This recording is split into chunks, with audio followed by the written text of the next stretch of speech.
autour de la nouvelle vague d'Ebola, c'est Barack Obama lui-même. Il y a environ 15 jours, au moment du sommet de Washington, où Obama déclarait son amour de l'Afrique, on est à une reprise donc du virus Ebola, notamment au Libéria. On a 1 millier d'Africains touchés. Il y a actuellement un peu plus de 1000 morts. À un moment donné, il y a 2 soignants américains qui sont touchés par la maladie. Subitement, au lieu de les laisser mourir, parce que c'est bien de ça qu'il s'agit, comme les Africains, on les évacue aux États-Unis, où on découvre qu'existe vaccin à l'état de projet bêta, c'est-à-dire à l'état de recherche, mais il existe. On l'administre à ces 2 soignants, eux ne meurent pas. Le Libéria, la Croix-Rouge africaine demande que l'on donne le vaccin pour soigner les 1000 autres Africains. Et la réaction de Barack Obama, ça a été ça le grand scandale en Afrique. On n'en a pas parlé en Europe comme par hasard. Barack Obama commence par déclarer: nous ne pouvons pas donner le médicament parce que les brevets appartiennent aux firmes qui ont fait les recherches. Et puis, quand la Maison-Blanche s'aperçoit de l'erreur de communication qu'a fait Obama, surtout en plein milieu du sommet États-Unis-Afrique de Washington, on déclare à ce moment-là que le vaccin n'est pas stable parce qu'il n'a pas été essayé, etc. Mais il est assez stable pour être essayé sur 2 blancs, mais pas sur 1000 Africains. Là, je dirais, sous les projecteurs apparaît soudainement l'industrie pharmaceutique occidentale et les recherches sur les grandes pandémies. Depuis qu'elles ont éclaté, eh bien, il y a des centaines de firmes pharmaceutiques, de grands hôpitaux. Derrière tous les grands hôpitaux français, belges, allemands, américains, il y a des services de recherche. Certains grands hôpitaux vivent de ce service de recherche, puisque la médecine elle-même est de moins en moins rentable en Union européenne, par exemple. Troisième chose, il y a derrière ça, évidemment, de grandes compagnies. Une des plus connues, c'est la Suisse Servier. Il y a Bayer ici. Il y a des grandes firmes qui font des centaines de millions d'euros, voire milliards de bénéfices. Tout ce groupe qui forme l'industrie pharmaceutique occidentale, mais derrière lequel, parce qu'en Occident, derrière chaque grande industrie, il y a un lobby. Il y a donc un lobby international pharmaceutique, notamment qui a pris littéralement en otage la sécurité sociale dans beaucoup de pays de l'Union européenne. Eh bien, ces gens, évidemment, depuis que les grandes pandémies se sont déclarées, font aussi de l'argent, pas sur les médicaments, mais sur la recherche. La recherche sur Ebola, la recherche sur le sida. Leur intérêt n'est pas de déboucher sur un médicament. Le sida nous indique comment ces gens travaillent, c'est-à-dire qu'on ne guérit pas le sida, mais maintenant, en Europe occidentale, je précise bien, on ne meurt plus du sida. On meurt du sida tous les jours, en Amérique latine ou en Afrique, par absence de médicaments. Mais en Europe, en Belgique, en France, en Allemagne, du moment que vous vous soignez, il y a notamment ce qu'on appelle la trithérapie, c'est une combinaison de médicaments qui stoppe la maladie et la fait même régresser, eh bien, vous avez des sidaïques qui arrivent à leur mort naturelle. Tout simplement parce que ces médicaments rétablissent l'immunité. Qu'est-ce que c'est Ebola? Qu'est-ce que c'est le sida? Ce sont des maladies. C'est un peu semblable à la grippe. Je vous rappelle que la grippe tuait encore en Europe en 1914. Il y a eu de grandes épidémies autour de la Première Guerre mondiale de grippe. La grippe a tué des millions de gens. Ce sont des virus qui détruisent l'immunité du système. Et à ce moment-là, la moindre chose vous tue. La trithérapie du sida rétablit l'immunité. Donc, ça rapporte énormément d'argent à toutes ces firmes, beaucoup plus que de guérir la maladie. À côté de ça, dans le cas du sida, il y a toutes les industries parallèles, notamment toutes les firmes qui vendent des préservatifs. Il y a une industrie du préservatif, il y a une publicité, il y a un marketing du préservatif qui fait vivre des agences de publicité. Donc tout ce bloc occidental, puisque tout ça est aux mains de firmes européennes ou américaines, n'ont aucun intérêt à guérir le sida ou Ebola.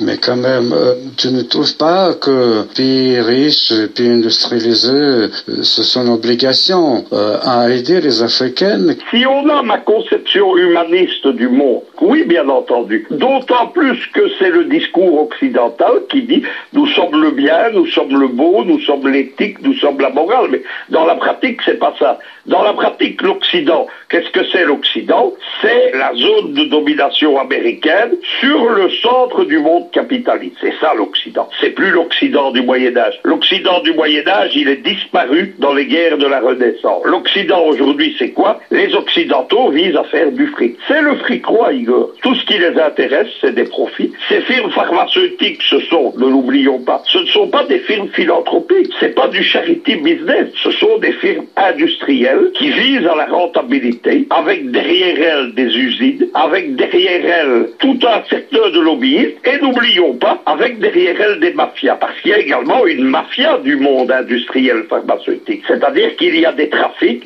régulièrement, on arrête en Europe des gens qui font du trafic de médicaments périmés, de médicaments falsifiés, c'est-à-dire tout ça ne guérit plus, à direction de l'Afrique. L'Afrique, malheureusement, elle est l'oubliée de ce monde occidental, sauf lorsqu'il s'agit de la piller. Il y a un autre aspect du discours occidental. Il y avait dans le journal français Libération, il y a quelques jours, un fonctionnaire des Nations Unies et une dirigeante d'ONG, je ne vais pas les citer parce qu'ils n'en valent pas la peine, mais qui expliquait que Ebola, c'était une maladie de pauvres pour des pays pauvres. Ça, c'est ce que pensent les Occidentaux, et ils pensent évidemment que les gens étant pauvres n'ont pas les moyens de payer, et comme ils ne peuvent pas payer, parlons brutalement, Igor, ils peuvent crever. Regardons, un des deux pays touchés, c'est le Nigeria. Le Nigeria n'est pas un pays pauvre. Au contraire, c'est un des pays émergents. On dit même que actuellement, il est au niveau de développement supérieur à l'Afrique du Sud. Ça n'empêche pas le Nigeria d'être touché, par exemple. Donc voilà, deuxième aspect de l'immoralité, ce que j'appelle moi l'horreur occidentale. Et je ne vois pas pourquoi, parce que des gens sont pauvres, on devrait les laisser mourir. Mais Igor, on n'est non pas dans la mentalité des peuples d'Occident, on est dans la mentalité du capitalisme. C'était déjà ce que pensait le capitalisme au 19e siècle. Lorsque le capitalisme s'est développé, pendant 2 générations, on faisait, en Europe je parle, en Angleterre, en Belgique, en Allemagne,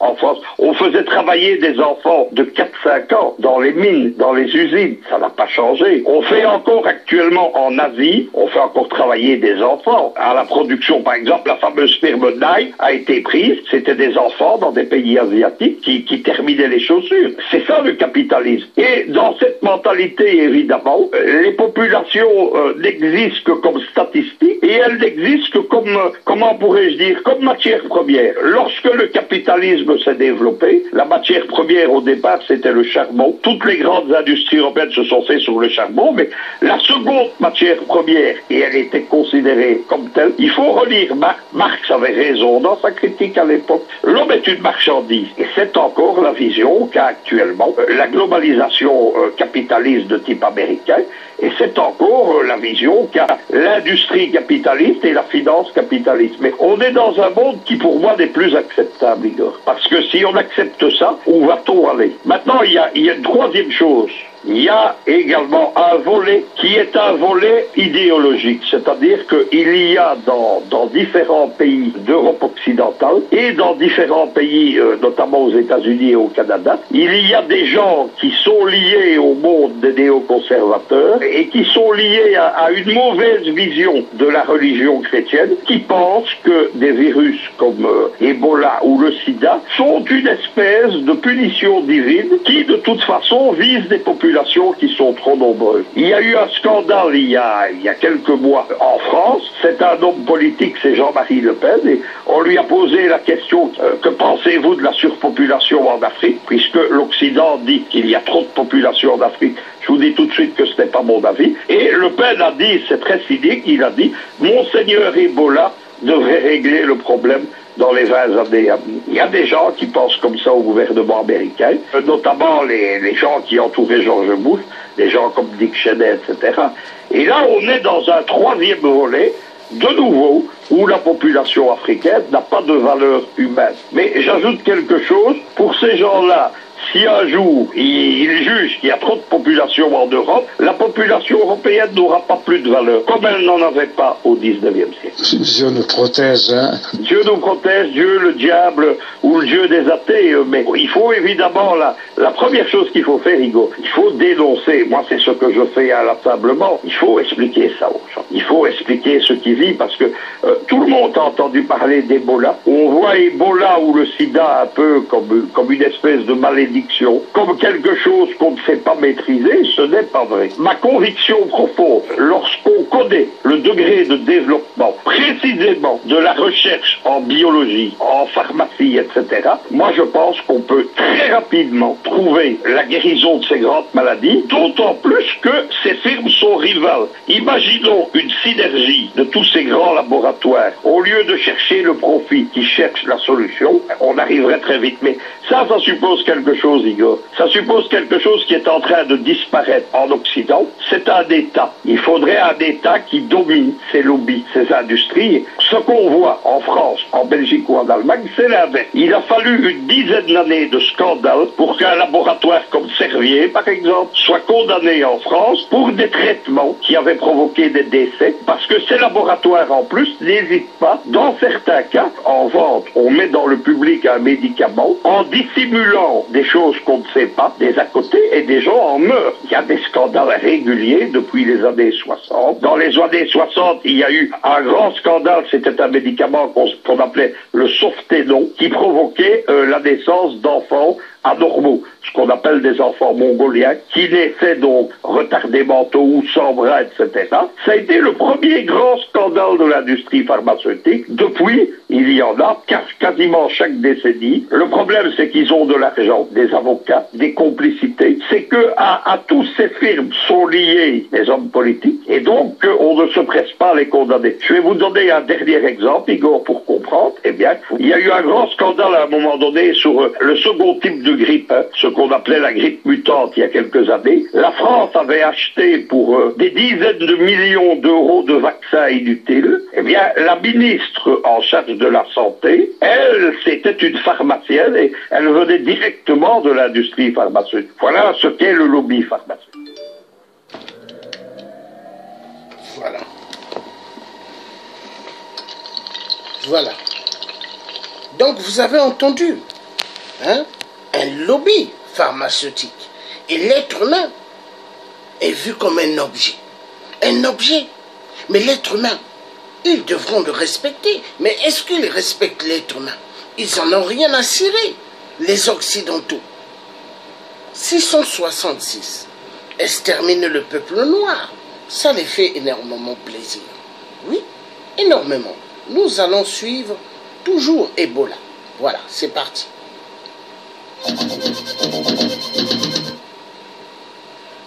Ebola.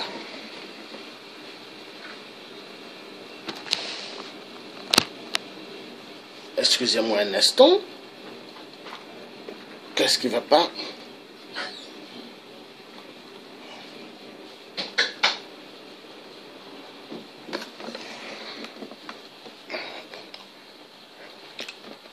Arrête de faire ça.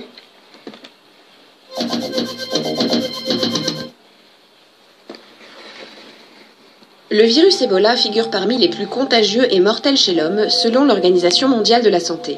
Il tire son nom d'une rivière du nord de la République démocratique du Congo, où il a été repéré pour la première fois en 1976. Le taux de mortalité est estimé à 90% chez l'homme.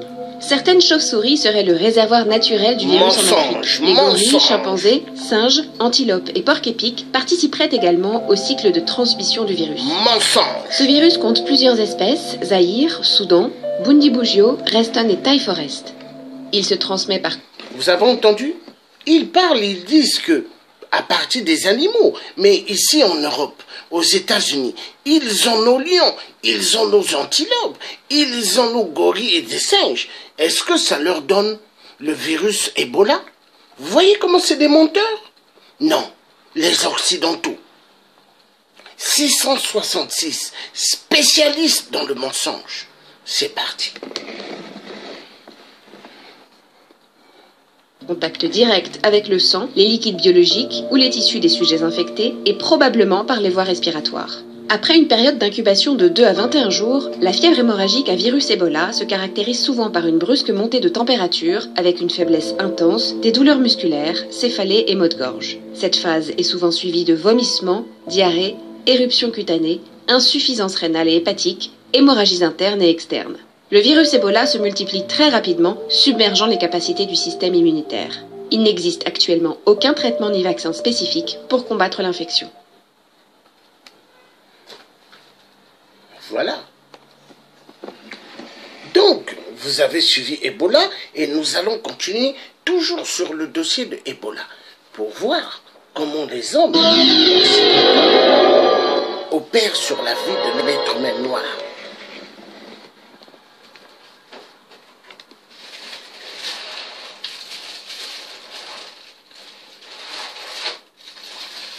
Why, you finish your packet? You finish? My God.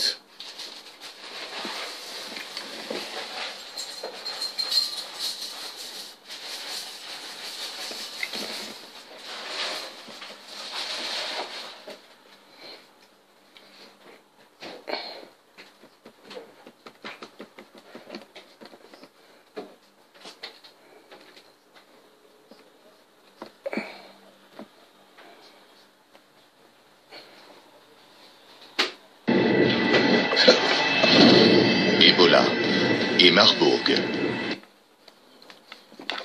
Oh là là là là là là. Arrêtez de faire ça. Pourquoi ils me font ça?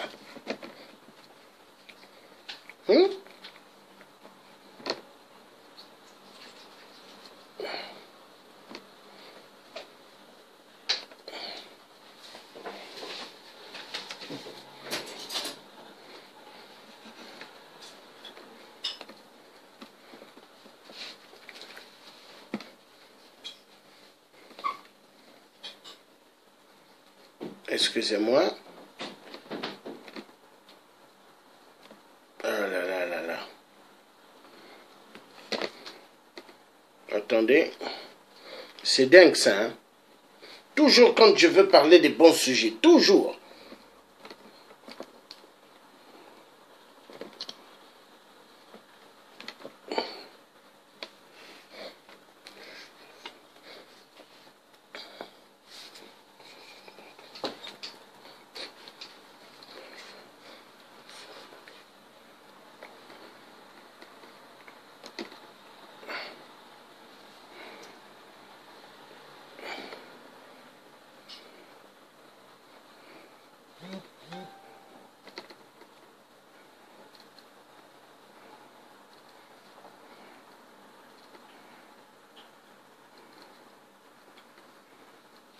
Bon. Ah là là là là là là là là là là. Décidément, je fais toujours pour arrêter. C'est incroyable ça.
Excusez-moi, j'ai arrêté carrément le système de la tablette. Parce que ça buguait. C'est pas normal. Toujours quand je fais des directs, c'est comme ça. Mais si je fais un direct où il n'y aura que des conneries, vous allez voir, ça ne va pas faire ça. Hein. Mais Dieu est grand. La vérité, elle sera toujours dite. Parce que nous travaillons pour dénoncer tous les plans machiavéliques des Occidentaux. parce qu'ils exterminent immensement le peuple noir. Ils ont besoin de nos terres en Afrique. Et la vérité doit être dite.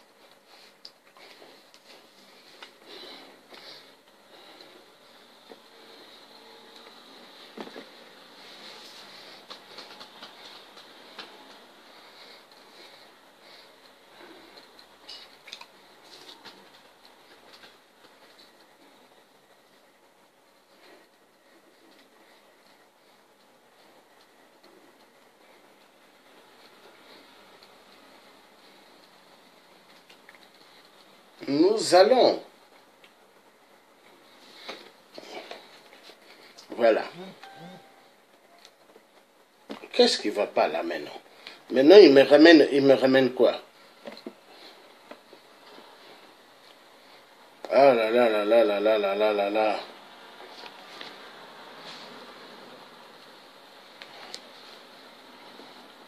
Décidément, ils sont champions pour emmerder, hein.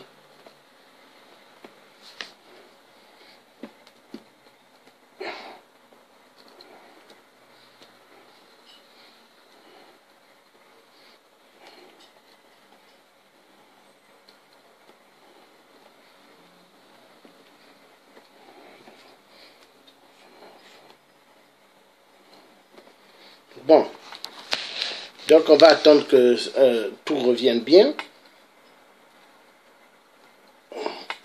On va attendre que tout revienne bien. Donc s'il y a des gens qui souhaitent rentrer dans le direct pour parler, ils peuvent. Hein, parce que ça nous concerne nous tous. Parce qu'eux, ils exterminent chez nous pour les pillages des minerais. Et les Africains doivent s'intéresser. Les Africains doivent parler. Il ne faut plus que les Africains se taisent. L'homme noir en Europe doit parler. Il faut que l'homme noir parle. Il faut que l'homme noir se libère de la chaîne, de l'esclavagisme sataniste. Et le message est clair. L'homme noir doit ouvrir sa conscience, être libre. Sortir des chaînes de l'esclavagisme moderne. Oui.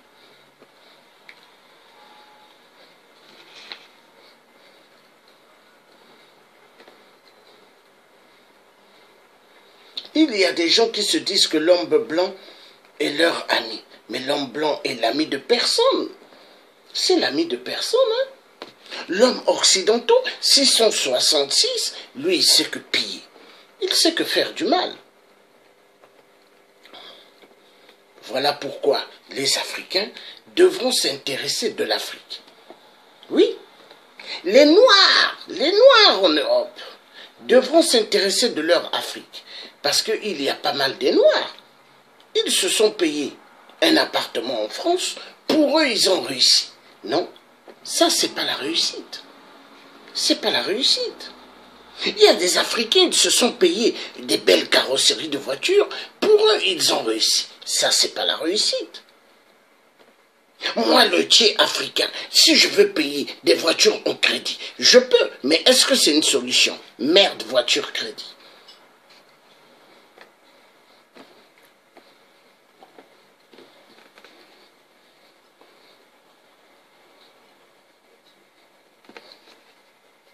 Et il faut que les gens arrivent à comprendre.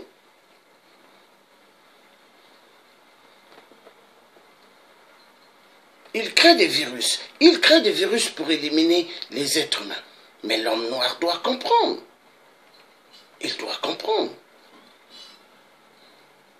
Est-ce que le virus Ebola est rentré en lui-même? Mais non! Qui a amené ce virus? C'est eux. C'est eux. Les Occidentaux, 666. Destructeurs de la vie humaine en Afrique. Et ils sont champions. Et Ali Bongo, XPD, Ali Bongo, PDG, des poubelles au Gabon. Il veut exterminer les Gabonais en amenant plus de virus Ebola. Parce que regardez toutes les poubelles au Gabon. Ali est dangereux. C'est parti. Nous allons suivre Ebola pour comprendre Ebola que les Occidentaux ont amené parce qu'ils ont besoin de piller nos minerais. Les voleurs. Et tue 9 personnes infectées sur 10.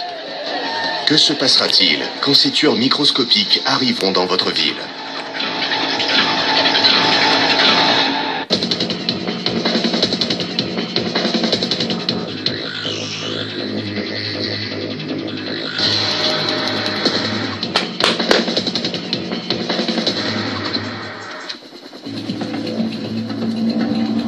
L'histoire que vous allez voir est une fiction, mais la partie scientifique est réelle.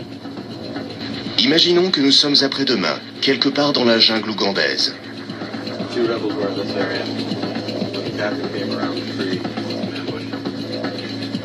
Le gouvernement des États-Unis a envoyé un médecin pour résoudre le mystère d'un meurtre médical. S'il réussit, il pourra arrêter l'assassin avant que d'autres victimes ne souffrent puis meurent. Comme tous les enquêteurs, il suit une piste. Il cherche des indices dans un passé proche.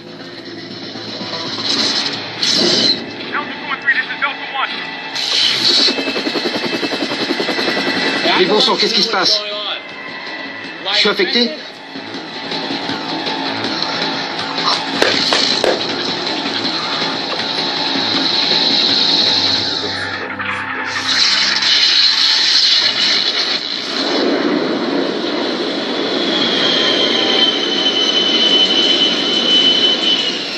« 48 heures plus tôt, dans une base militaire tout près de Washington, D.C.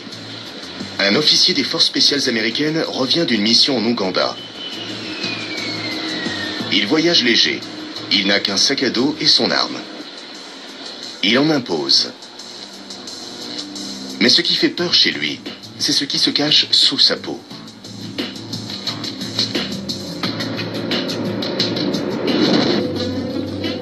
Un virus est entré dans son corps. En ce moment, il se trouve dans les vaisseaux capillaires. Il est pratiquement invisible entre les plaquettes d'hémoglobine.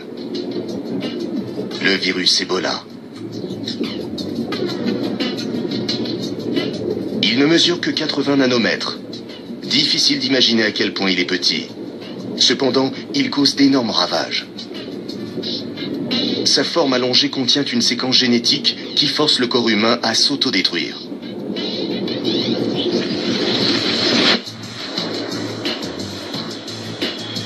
Après des mois de combat dans la jungle et un long vol pour rentrer chez lui, le soldat croit que sa mission est finie. En fait, au cours des prochaines 48 heures, les choses vont devenir de plus en plus graves. Soyez le bienvenu, monsieur.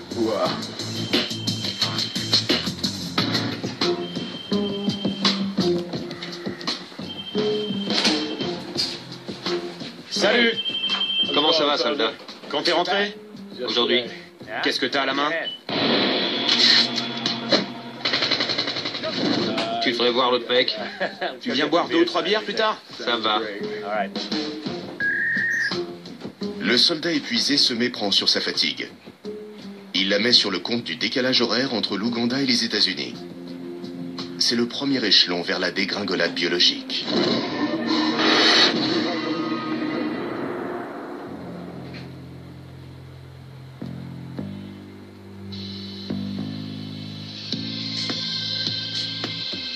Ebola n'est que la moitié d'une petite famille de virus appelée les filovirus.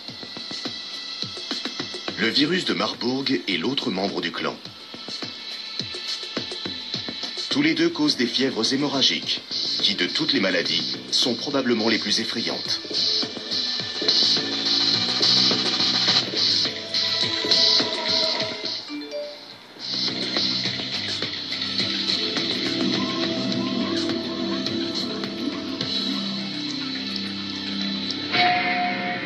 Marburg et Ebola vous détruisent de l'intérieur, réduisant votre corps en un amas de sang et de bouillie.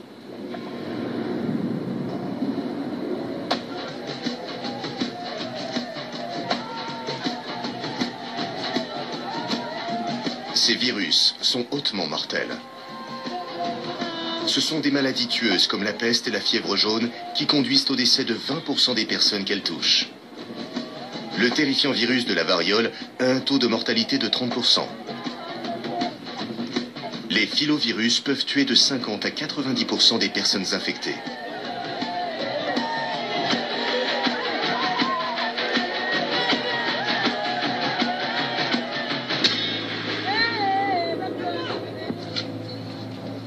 Jusqu'à présent, les virus d'Ebola et de Marburg sont des prédateurs qui sévissent surtout sur les populations de Centrafrique. Il semblerait que ces virus se cachaient au fond de la jungle et que des incursions en forêt tropicale les ont fait sortir au grand jour. Les scientifiques soupçonnent les filovirus d'avoir émergé il y a des milliers d'années. Le virologue Peter Jarling a étudié le virus d'Ebola et de Marburg pendant plus de 10 ans. Il n'y a pas d'autres virus dans la nature comme cela. Ils semblent primaires et doivent exister depuis très longtemps, parce qu'ils n'ont pas pu évoluer à partir de quelque chose d'autre. Il y a des spéculations. Certains fléaux bibliques pourraient avoir Ebola comme origine. Ces virus sont sans doute anciens, mais ce n'est que récemment que la race humaine a pris conscience qu'ils existaient. Marburg a été découvert en 1967, quand un groupe de singes utilisé pour la recherche en laboratoire a infecté des chercheurs yougoslaves et d'autres à Marburg, en Allemagne. Comme d'habitude avec les virus, la maladie a été nommée d'après le nom de l'endroit où les premiers cas ont été détectés. Ebola est apparu en 1976, tuant 280 et 318 personnes atteintes. Ebola Zaïre porte le nom d'une rivière du pays que l'on nomme maintenant République démocratique du Congo. C'est encore là que le pourcentage de morts est le plus élevé. Le virus a disparu pendant 20 ans et a refait surface au milieu des années 90. Il continue de décimer les villes africaines à quelques années d'intervalle. 3 autres souches d'Ebola ont aussi été identifiées. Ebola Soudan, Ebola Côte d'Ivoire et Ebola Reston. Ensemble, elles ont infecté et tué près de 2000 personnes. Vous voyez les Occidentaux, 666 comment ils sont. Il y a Ebola Côte d'Ivoire, Ebola Congo, Ebola à bientôt, ils vont dire Ebola Guinée, et pas mal. Non, ils sont dangereux. Continuez à suivre. La souche de Marburg, considérée un certain temps comme étant la moins dangereuse des filovirus, a prouvé récemment qu'elle était aussi mortelle que sa cousine zaïroise. Au début du XXIe siècle, Marburg apparaît parmi les mineurs du Congo et tue 128 jeunes infectés sur 154. Une autre épidémie de Marburg commence à la fin de 2004 et tue plus de 300 personnes en Angola, dont beaucoup d'enfants. Personne ne sait comment ces épidémies ont commencé. En réalité, pendant plusieurs mois, les Angolais ne se sont même pas rendus compte qu'ils avaient affaire au virus Marburg. Au début, la plupart des cas furent diagnostiqués comme étant le paludisme, la typhoïde ou la fièvre jaune. Jusqu'à aujourd'hui, les épidémies dues à Marburg et à Ebola ont été confinées au centre de l'Afrique. Les cas qui se sont présentés en dehors de l'Afrique sont le résultat d'accidents de laboratoire. Cependant, tôt ou tard, quelqu'un apportera ces maladies à la ville et elles se propageront au reste du monde.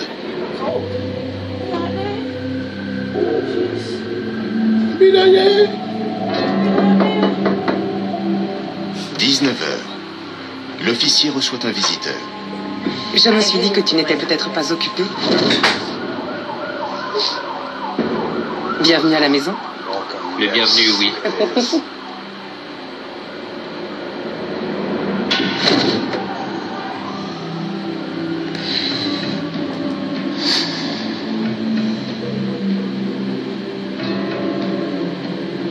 La propagation d'Ebola se produit par un échange de fluide corporel.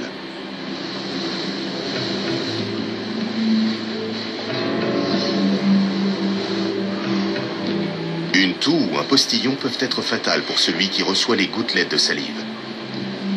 Alors, un contact intime avec une victime d'Ebola s'avère très dangereux. Pendant que le soldat dort, le filovirus gagne du terrain à l'intérieur de son corps. La période d'incubation d'1 semaine de l'Ebola Zaïre est terminée.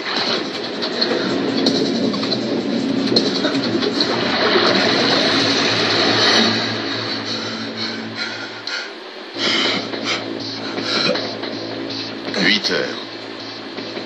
Le soldat est de retour aux États-Unis depuis moins de 24 heures. Le virus Ebola qu'il a rapporté d'Afrique se reproduit à une vitesse terrifiante.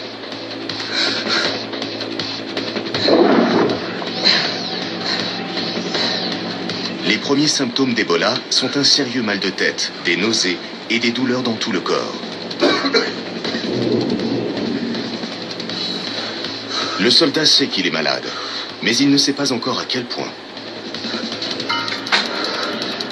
Il souffre d'une forte fièvre et d'une grande fatigue.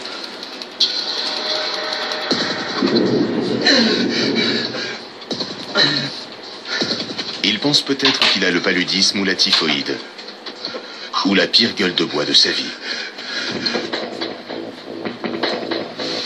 Son sang ne coagule plus normalement. Du sang coule de son nez, de sa bouche et de ses yeux.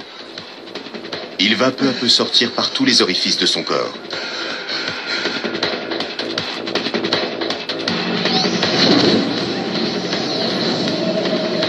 Cette souffrance intense n'est qu'un effet secondaire du vrai problème. Ses organes vitaux se désagrègent.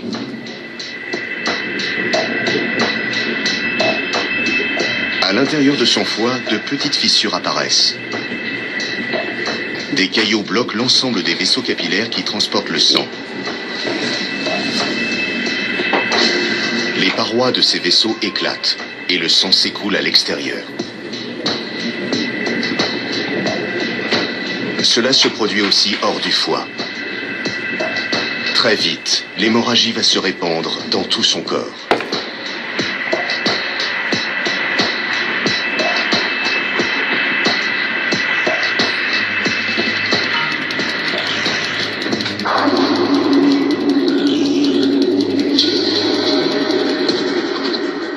Tandis que l'infection s'étend à son cerveau, sa léthargie et sa désorientation empirent d'autant. Quand des maladies mystérieuses s'attaquent aux soldats, l'Institut américain des recherches contre les maladies infectieuses, le USAMRIID, trouve les causes et parfois les traitements. Cet institut se trouve à 60 km de Washington, D.C. Jusqu'en 1969, c'était le centre du programme des armes biologiques des États-Unis. À présent, cette installation sous haute surveillance a une mission opposée. C'est là que des médecins luttent contre les agents pathogènes les plus... Vous entendez? Des armes biologiques dans des laboratoires militaires américains. Donc vous voyez, ils ont immensément des virus là-bas. Et qu'est-ce qu'ils vont faire? L'Afrique. Pourquoi? Pillage des minéraux. Il y a immensément des minéraux. Mais pendant ce temps, les Africains font quoi? Ils sont en Europe, ils dansent. Aux États-Unis, ils dansent. Et surtout en Afrique, pas mal aiment danser. Mais ils dansent, mais toutes les ambassades aux alentours observent les Africains. Et après, ils téléphonent. Allô? Allô, oui, envoyez plus de virus. Oui, envoyez les nouveaux styles de virus. Et ça arrive, et ils les laissent à l'air libre, et les Africains commencent à tomber comme des mouches. On continue. Plus dangereux du monde. Les soldats américains sont présents partout sur Terre. La mission du USAMRIID est de les protéger, ainsi que quiconque, contre les maladies qu'ils pourront rencontrer en chemin. Le danger des recherches sur les tueurs microscopiques, comme Ebola, ne doit pas être sous-estimé. Si tous les virus étudiés ici se retrouvaient libres, leur force destructrice combinée serait sans doute impossible à stopper. Les laboratoires du USAMRIID sont conçus pour que ce cauchemar n'arrive jamais. Ces mêmes laboratoires se répartissent en 4 zones de sécurité biologique. Les niveaux de biosécurité les plus faibles, BSL 1 et 2, traitent les agents non létaux, tels que la rougeole, les oreillons et les rhinovirus, responsables du rhume le plus commun. Le laboratoire au niveau de sécurité 3 étudie les organismes qui causent des maladies graves ou mortelles, mais pour lesquels des vaccins ou des traitements sont disponibles, tels que la peste, la rage et la tuberculose. Une pression d'air négative à sens unique piège les germes dangereux et les garde à l'intérieur. Dans BSL 3, les spécialistes doivent toujours porter des blouses protectrices et des gants. Il y a ensuite le niveau 4. Un niveau si dangereux que l'air et l'eau qui servent au laboratoire sont pompés continuellement pour être surchauffés afin de tuer tous les germes. BSL-4 manipule les virus chauds, des spécimens vivants d'agents pathogènes tels que la variole, l'anthrax et Ebola. Des maladies mortelles hautement contagieuses pour lesquelles il n'y a aucun traitement. Les chercheurs assez courageux pour travailler ici doivent au préalable recevoir des douzaines de vaccins et des mois de formation avant d'être admis de l'autre côté du sas. Ils travaillent en combinaison spatiale avec une arrivée d'air individuelle. Travailler ici requiert des nerfs d'acier, une petite déchirure ou le trou d'une aiguille dans la combinaison et c'est s'exposer à une terrible mort.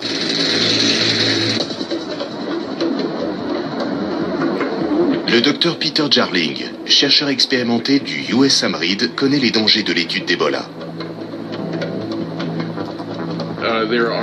Il n'existe aucun traitement. Il n'y a pas de vaccin, aucun moyen n'a été trouvé pour atténuer les effets d'Ebola. Alors, travailler avec ce virus, c'est accepter que si j'entre en contact direct, j'ai toutes les chances d'en mourir. Pour empêcher que cela n'arrive, les travailleurs du BSL-4 suivent une procédure de décontamination et de protection très stricte. D'abord, ils se déshabillent et passent dans une série de sas.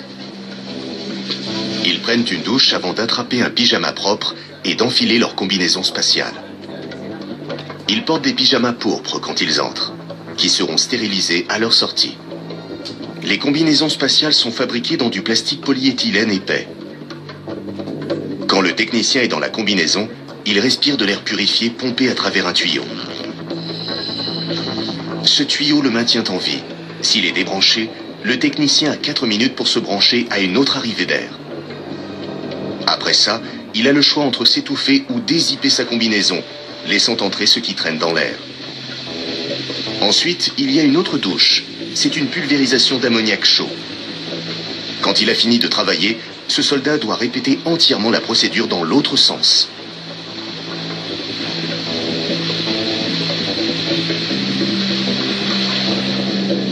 Peter Jarling a passé la plus grande partie de sa carrière au niveau 4. Travailler dans une combinaison spatiale est certainement une façon difficile de gagner sa vie. Le plus grand inconvénient, c'est le bruit de l'arrivée d'air, qui est persistant. Cela rend difficile toute communication, impossible de parler au téléphone. Cet air est aussi très sec, vous avez donc tendance à vous déshydrater, mais vous ne pouvez pas boire beaucoup, pour des raisons très évidentes. Il faut aussi que chaque technicien sache où sont ses tuyaux d'arrivée d'air, afin de ne pas les confondre avec ceux des autres travailleurs du labo, ou de s'accrocher dans l'équipement du labo. C'est donc très encombrant et franchement astreignant. Faire de la recherche signifie travailler avec des lames et des aiguilles. Ce qui est à la base dangereux le devient encore plus quand il s'agit d'un laboratoire de niveau 4 rempli de micro-organismes tueurs. Depuis son ouverture en 1969, personne au USAMRIID n'est mort d'une exposition à un agent infectieux. Mais il y a eu une vingtaine d'expositions accidentelles à des maladies mortelles, y compris Ebola. Un accident au niveau 4 signifie une longue période à passer au mitard. Une cellule de quarantaine fermée depuis l'extérieur.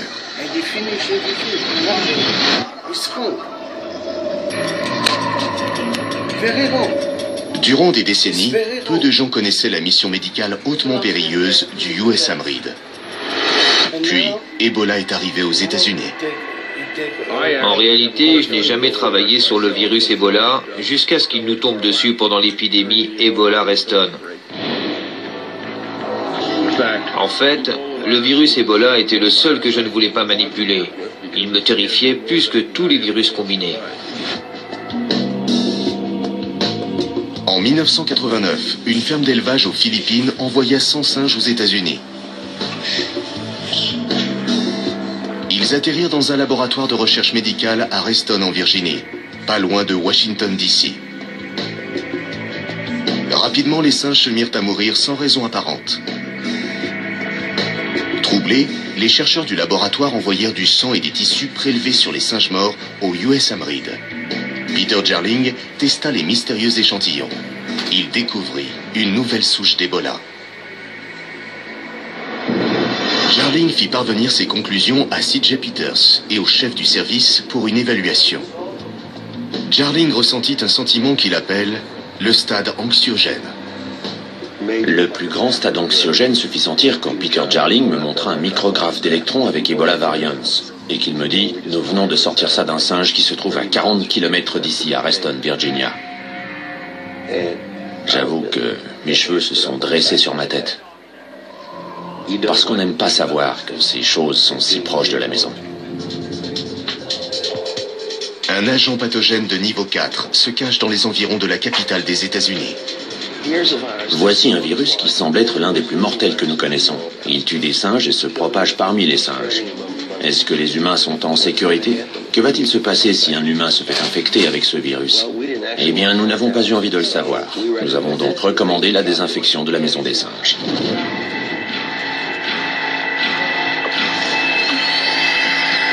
Le laboratoire a tué les singes infectés.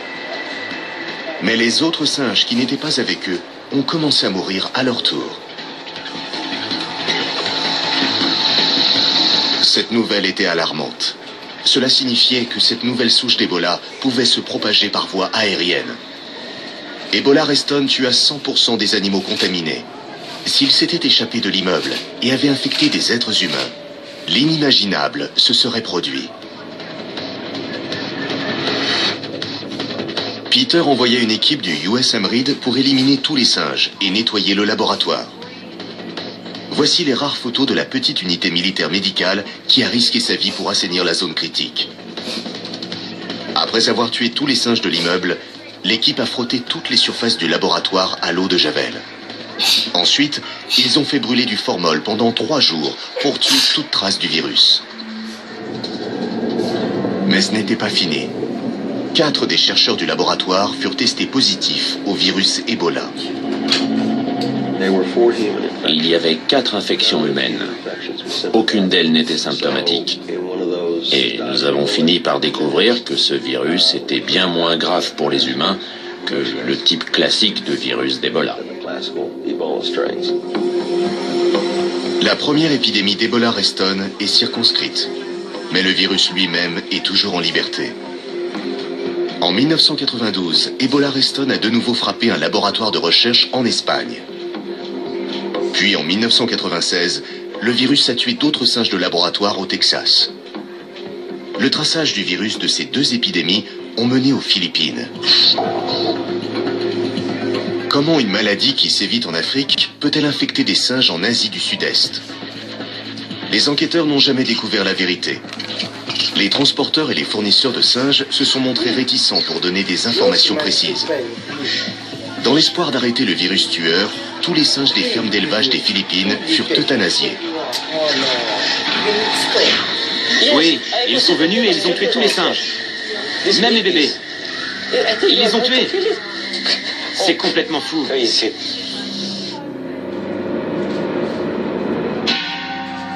Tuer les singes infectés et les populations à risque a stoppé l'épidémie. Mais qu'arrive-t-il quand la maladie attaque les hommes?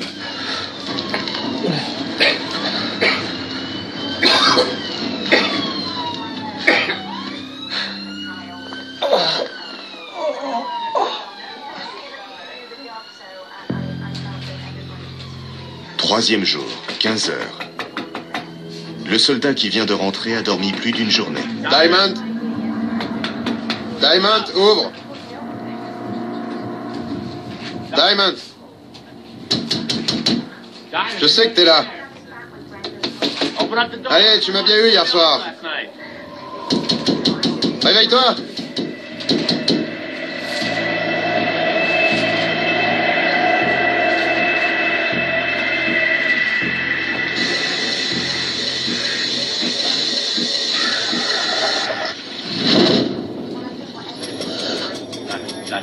Regarde-moi. Tu sais où t'es? Regarde-moi. Regarde-moi. Tu sais ce qui s'est passé? Il n'a aucune idée de ce qui ne va pas. Et bien que la logique lui recommande de garder ses distances, sa bienveillance le pousse à aider un frère d'armes en souffrance.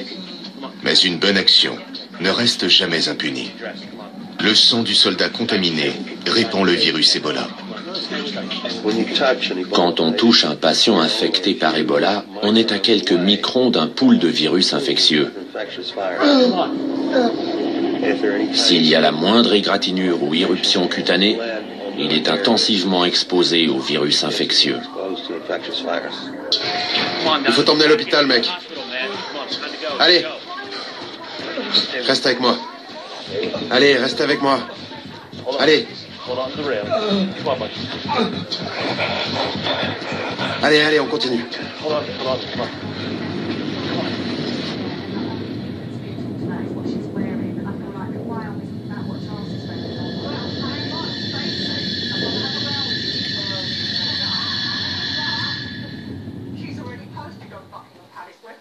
Yeah, you're looking for Megan.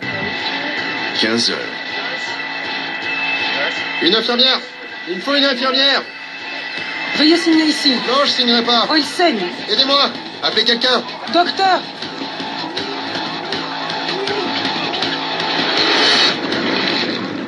Une infirmière. Le virus Ebola a semé la destruction dans le corps du soldat en l'espace de quelques jours. Aidez-moi. Faites quelque chose pour l'aider. À l'intérieur, l'hémorragie massive a détruit tous les tissus des organes vitaux du soldat. Les autopsies sur les victimes d'Ebola sont souvent frustrantes, car les dommages internes sont si importants qu'il n'y a plus rien à étudier. Qu'est-ce qu'on fait maintenant? Laisse-le allonger, mais ne laisse pas sa tête en contact avec le sol. D'accord, je fais de mon mieux. Décolle sa tête du sol. Je fais de mon mieux. Le sang prend tellement de chemins. Par exemple, les fins capillaires des yeux.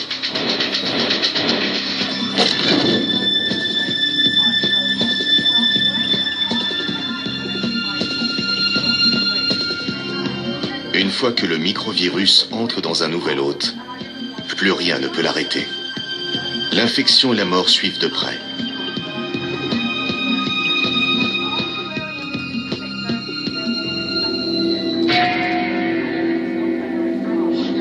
Voilà, c'est bon, je tiens sa tête. Ouais, c'est bon. J'ai sa tête. C'est bon. 1 millilitre de sang humain contaminé peut contenir entre 10 000 et 1 million de particules virales.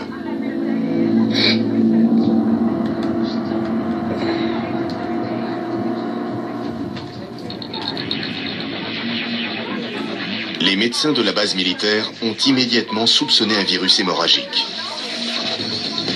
Leur premier geste, isoler toute personne exposée au virus, les décontaminer par des douches et les mettre en quarantaine pendant des semaines pour les tester. Peu de gens voient ce confinement d'un bon œil.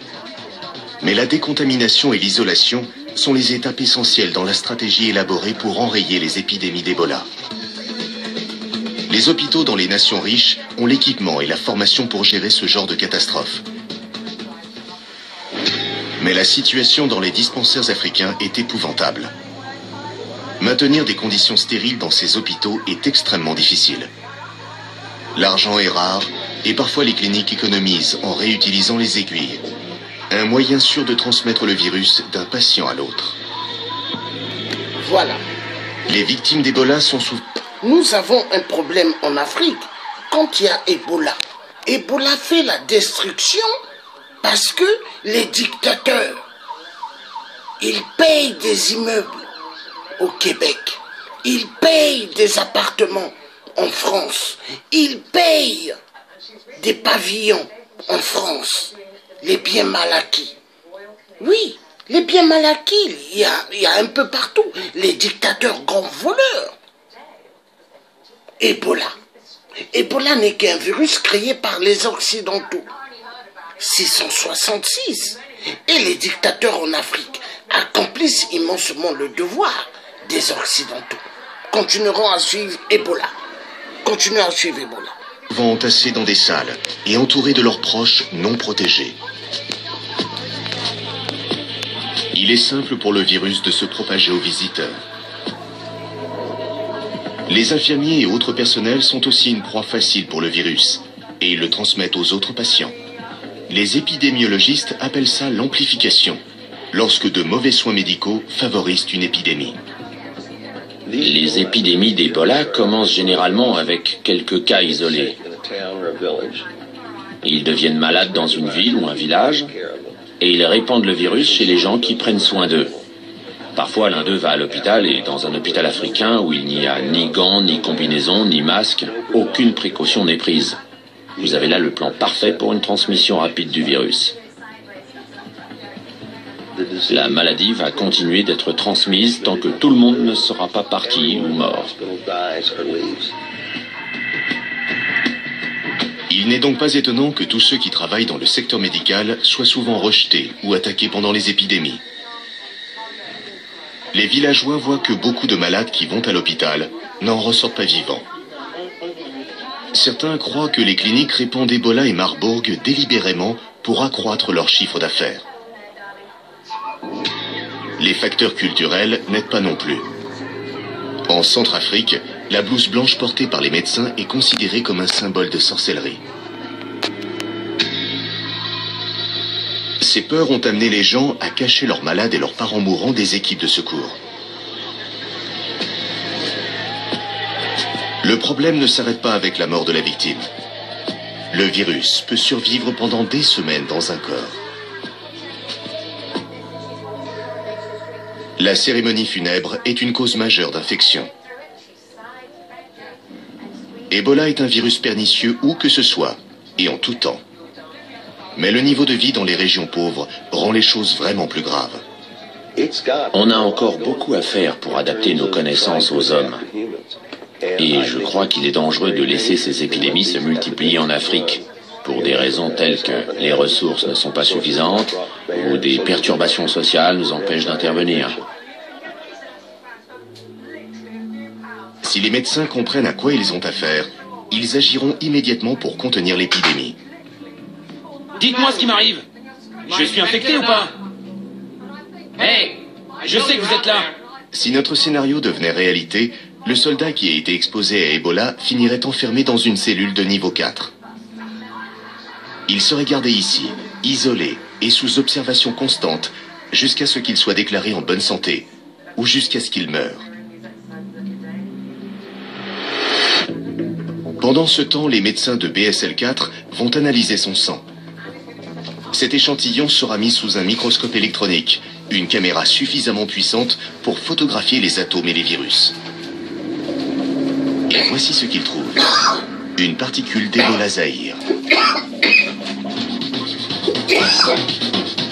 Pendant que le laboratoire scrute le virus, l'équipe qui enquête sur les épidémies retrace les faits et gestes du soldat.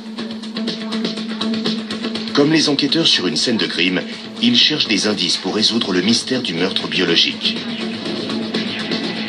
Où a-t-il contracté cette maladie? Était-ce une contamination accidentelle ou délibérée? En d'autres termes, le soldat est-il victime d'une guerre biologique? Ou a-t-il été exposé à Ebola dans la nature? Pendant combien de temps a-t-il été malade? A-t-il pu transmettre le virus à d'autres? Avec Ebola, chaque seconde compte. La source de l'infection doit être trouvée rapidement et circonscrite. Plus facile à dire qu'à faire. Plus il faut de temps pour découvrir l'origine du foyer d'infection, plus il y a de possibilités pour que ça tourne à l'épidémie. Heureusement, le soldat est resté sur la base militaire. Dans ce milieu très contrôlé, il est relativement facile de tout confiner et de décontaminer entièrement la zone. Pourquoi est-ce que c'est sur moi que ça tombe? En attendant, tous ceux que le soldat a vus doivent être retrouvés et mis sous observation jusqu'à ce qu'un test négatif au virus puisse être établi. Des gens survivent? Parfois? Y a-t-il des gens qui s'en sortent? Les examens ne sont pas bons pour l'ami du soldat. Le virus Ebola a infecté son foie. En dépit de dizaines d'années de recherche, tout ce qui concerne Ebola demeure un mystère. On croit savoir que la maladie sabote les défenses immunitaires en envahissant et en tuant les globules blancs qui combattent les infections. Le virus évite le système de défense immunitaire en s'introduisant dans le corps des macrophages, qui sont les officiers de patrouille du système immunitaire. Les macrophages nettoient les infections bactériennes, mais sont vulnérables au virus. Un macrophage ne meurt pas silencieusement. Il envoie une alerte rouge en vaporisant du cytokine chimique pendant qu'il voyage à travers le réseau sanguin. Normalement, l'alerte est donnée quand le cytokine apparaît.